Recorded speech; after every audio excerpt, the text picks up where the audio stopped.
अब दुकान वाले को क्या मालूम कि हमारी दुकानिया में भगवाने घूम रहे हैं भिखमंगा बन के है? जज साहब जो वृंदावन वाले थे वो क्यों विरक्त हो गए?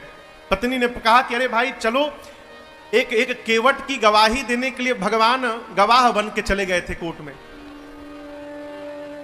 केवट ने सेठ का रुपया लौटा दिया था, रुपया लेने के बाद भी सेठ ने कोर्ट में केस कर दिया कि इस केवट ने मेरा पैसा नहीं लौटाया। जज साहब ने केवट से पूछा कि तुमने रुपया लौटाया तो वहां पर कौन था? केवट बोला 3 लोग थे। कौन? सेठ जी, मैं और मेरे राम जी थे, मेरे रघुनाथ जी थे वहां पर। जज समझा रघुनाथ जी नाम का कोई आदमी होगा। अगली तारीख पर रघुनाथ जी के आने का गवाही देने के लिए सम्मन भिजवा दिया जज साहब ने।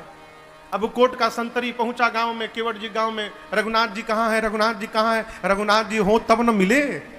एक आदमी ने कहा देखो रघुनाथ नाम का आदमी तो नहीं है, रघुनाथ जी का मंदिर एक है जहां केवट रहता है। मंदिर के बाहर पुजारी जी बैठे थे। संतरी ने पूछा कि रघुनाथ यहीं रहता है क्या? पुजारी जी बोले हाँ भीतर रहते हैं। ये पकड़ो, उसके नाम का सम्मान है, इतने तारीख को गवाही देने पहुंचेगा कोर्ट में।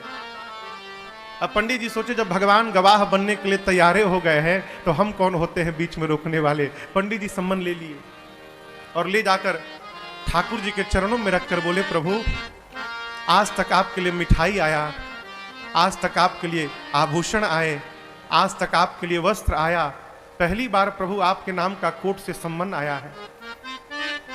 और बहुत विश्वास करके उस केवट ने जज के सामने आपका नाम लिया होगा प्रभु, उसका विश्वास टूटने मत दीजिएगा। जिस दिन तारीख थी ना उस दिन पंडित जी सबसे सुंदर कपड़ा ठाकुर जी को पहनाए। क्यों? आज ठाकुर जी कोर्ट में पहुंचेंगे तो भगवान सुंदर लगने चाहिए।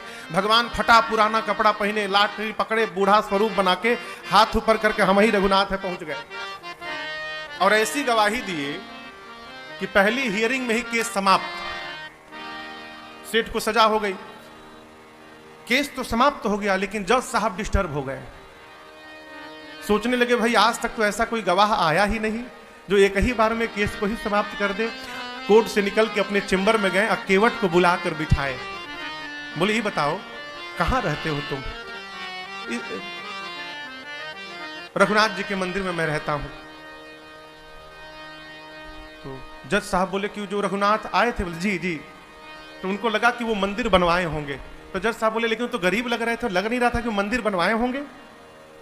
केवट ने कहा प्रभु वो मंदिर बनवाने वाले रघुनाथ जी नहीं थे, मंदिर के भीतर बैठने वाले रघुनाथ जी आए थे। जज की मती हरा गई हो, कांपने लगा।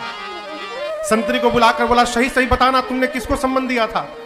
बोला सर माफ करिएगा सर, रघुनाथ नाम का आदमी नहीं मिला। रघुनाथ जी का मंदिर था, मंदिर में पुजारी जी को देके चला आया था मैं। तो जो आए थे वही पुजारी, नहीं पुजारी जी नहीं थे, दूसरे थे। जज को पूरी बात समझ में आ गई। घर गया और दरवाजा बंद करके जज साहब रोने लगे। पत्नी ने आकर पूछा क्यों रो रहे हो? पूरी बात बताइए।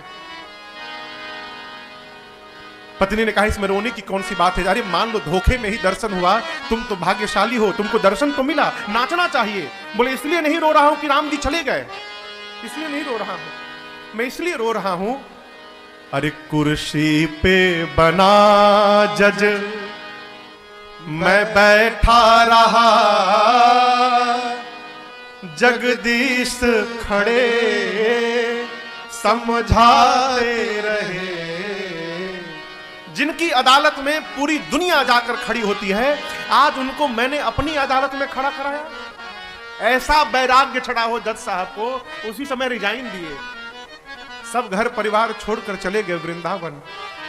और ऐसा कहते हैं जब तक थे कभी बैठे नहीं वृंदावन में, खड़े रहे। लोग कहते थे बैठते क्यों नहीं आप? बोले मेरी यही सजा है, मैंने भगवान को अपनी अदालत में खड़ा करा के रखा था, अब मैं भगवान के धाम में जब तक जीवित रहूंगा तब तक मैं खड़ा रहूंगा, अब मैं बैठूंगा नहीं। भगवान किसी रूप में आ सकते हैं माई बाप, आपकी आस्था वैसी होनी चाहिए।